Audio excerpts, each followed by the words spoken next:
Hey guys, and welcome back. It's kind of really bright out there. As you guys can see, it is an absolutely beautiful day. It's supposed to be about 40 degrees today, and it's actually supposed to warm up next week and be in the 40s all next week. So thank goodness the girls will be going out pretty soon. Happy March. It is finally March. I think it's March 3rd right now.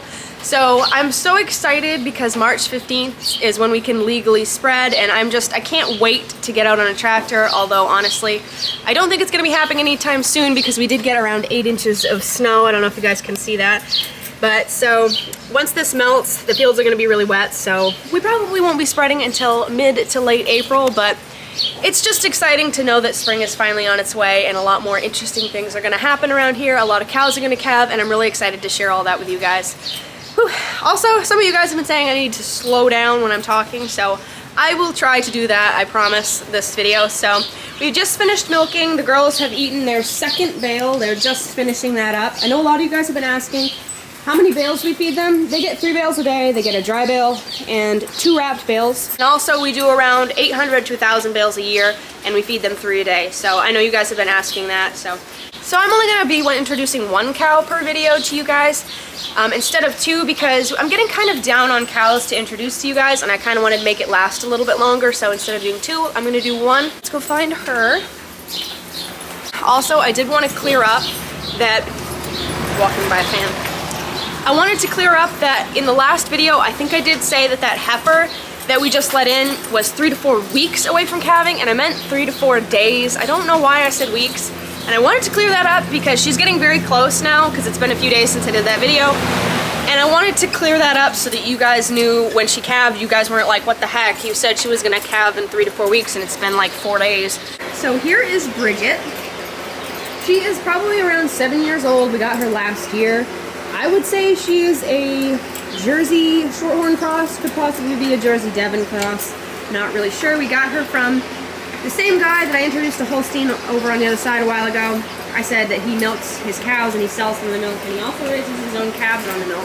She came from the same place. But the funny thing about her is, so when we got her about a year ago, we had just lost one of our oldest cows. She was actually the oldest cow that we've ever had here. She was about 20 years old, and it was really hard because she'd been here for such a long time, and it was just a hard thing to lose her. But about a month later, this guy that had this cow called us, and he said, I've got a cow. If you want to come look at her, I'm willing to sell her. So Brent was like, well, we did just lose a cow, so maybe we should go look and just see if we're interested in her. And she looks exactly like spitting image like that cow that we lost. So it was just kind of funny that it happened at that timing. Now it just makes me think of her every time I see her, so it's kind of like she's living on. She had a name. Her name was Brindle, but we always called her 33 just because it just seemed more like her name than Brindle. Everybody called her 33. So now we call Bridget 33 2.0 because she's like her twin. So Bridget is also dried off, just in case you guys were wondering. Most of them are dry now. We actually have around 20 dry cows, so that's the most we've had in a long, long time. A couple years ago we did have around 20, but we've got 20 now, so it's gonna be a crazy March and April, but really excited for those Normandy cross cows. So what I wanted to do was just talk with you guys about some of the questions you guys have been asking recently.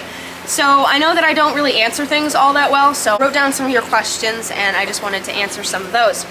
So you guys have been asking where our milk goes and what they do with our milk. So our milk is shipped to a local processing facility.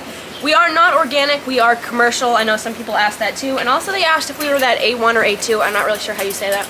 But we don't know, we have never tested for anything like that because, I mean, we're commercial, so I don't think it would really matter if you were, I don't know. So we ship to a local processing facility, like I said. The facility that we ship to is, I think it was founded in 1921, so it's about 100 years old. And it's really cool because it's like a very local community thing. Our milk is only sold in-state and in New Hampshire and northern New England, so like northern Massachusetts, New Hampshire, and I think Vermont, don't quote me on that, all do have our milk, so it's very local. And I just think it's really cool that they keep it kind of like small scale, even though it is a larger processing facility. It's very like homegrown kind of feeling. As for what they do with it, the facility that we ship to does like almost all just fluid milk sales. They do some cottage cheese and stuff, but honestly, I'm not sure what they would use our milk for. It probably is just fluid milk. I guess it could possibly be made into cottage cheese. I don't know if they make sour cream or not, but stuff like that. And they may also ship some of their higher butterfat milk to other places to make cheese and stuff. Not really sure, don't quote me on that, but I would just assume that it was fluid milk is what our milk is used for. So another question you guys had is like, how long has this farm, like how long has Brent been here? Brent is 5th generation. Up until Brent took over, it was around 100 Holsteins, and they were all purebred Holsteins. This barn actually did burn in the 60s, and they rebuilt it, so it was about half the size, so they rebuilt it much larger, and they started milking around 100 purebred Holsteins. But when Brent took over, he still had 100 Holsteins, but he started crossing them because component pricing started coming into the picture, and honestly, Holsteins don't really have that high butterfat or protein. They can if you breed them just right for a long, long time, or have a very specialty diet. They can do pretty well, but not as good as a cross cow or not as good as a Jersey. So he did kind of get into crossbreeding for that reason, and also longevity was a big thing, because when you push a Holstein, they don't live that long. So Brent was still on corn silage, because if you don't know, we do not feed corn silage anymore. We only feed wrapped hay and dry hay. And cornmeal, also no grain. I did get some crap for saying that we didn't feed grain one time, because we do feed cornmeal, which some people would consider grain. But around here, when you say grain, because I mean, we don't grow grain around here, it's not like the Midwest. We do kind of, up in the northern part of Maine, they do kind of grow some grains, but it's not like the Midwest. So when we say grain around here, it's just like commercial pelletized grain. So I'm sorry if I confused anybody there. We do feed cornmeal, but we don't feed pelletized grain. And we haven't fed that for around 3 years. 3 years in December, I believe. So they don't give as much milk, but they live a long, long time. They live an average of 15 to 17 years, and I've said that a million times if you guys watch this channel, but it's kind of like we are organic, so I can see why people were confused, but we are not, and I just wanted to clear a couple of those things up for you guys. So also I did want to update you guys that cow that we had treated 2 videos ago, I think.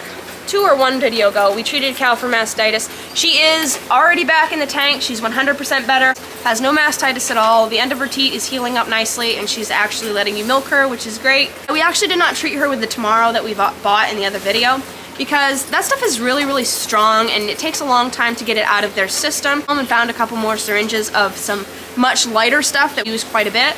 So we did a double dose of that on her instead, and then we just figured if she didn't come around, we would give her that Tomorrow since it's much stronger.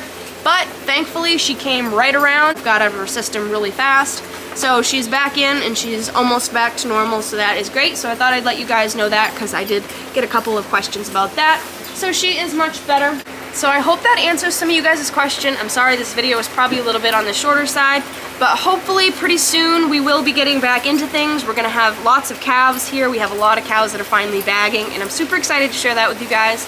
And also super excited to share spring with you guys and just all the things that happen, because it's so much more exciting than winter. So if you like these videos on small dairy farming, please don't forget to like and subscribe and comment down below. Keep it real, keep farming, and I'll see you guys in the next video. Bye guys!